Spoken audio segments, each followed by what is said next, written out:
Joining me now is Bradford musician Imani Hekima, who has just released a new single. Hi Imani, how are you? I'm fine, thanks, Helen. Good to speak to you. So you've released a new single, and we'll talk about that in a bit, but you've been in the music business for quite a while now. Yes, I have. My music career goes back to the early 80s. I used to be in a Bradford band called Spectre.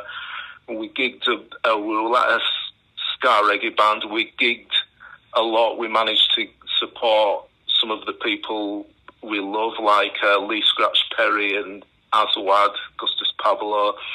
We did that for a few years, and then I went into sort of education. I did a music degree in the 90s, and since then I've done a mixture of private tuition, session work, and solo stuff, and I've recorded a couple of singles and an album, which is called Manifesto. I love that name. That's great. And we're going to listen to your new single in a bit. But who were your major influences when you were growing up? What made you want to be a musician? Oh, a mixture, really. I mean, growing up in mum and dad are from Jamaica, and I heard ska, blue beats, and every Bob Marley album that was released through the 70s. I always got to hear also the reggae and ska, but of course I was also watching Top of the Pops, and so whatever music was on there, that was good, from just straight up pop to punk to whatever that was in the charts. So it's always been a mixture of music.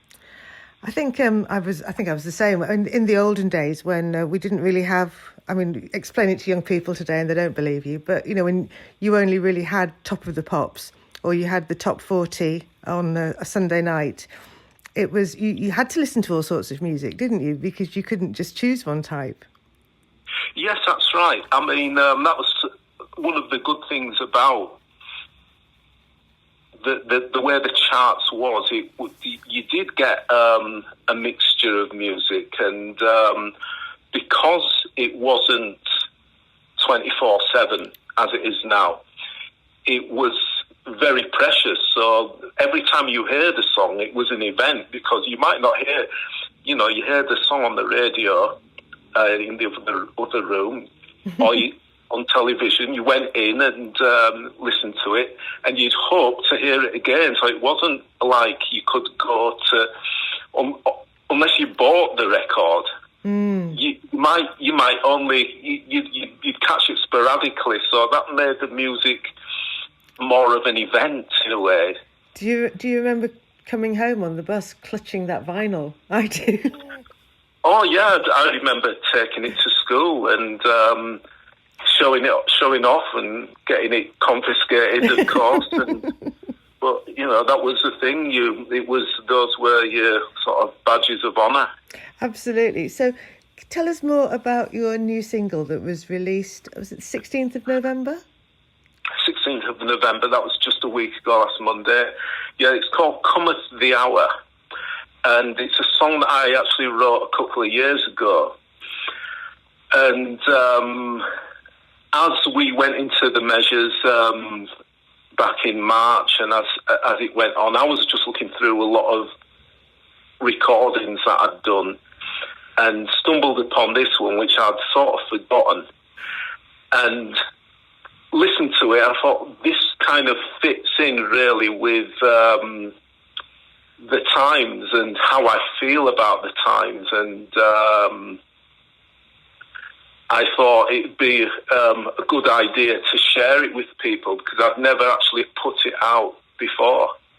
Right, and so if people want to listen to that, where would they go to listen to it? Well, they can go to YouTube and have a listen to it.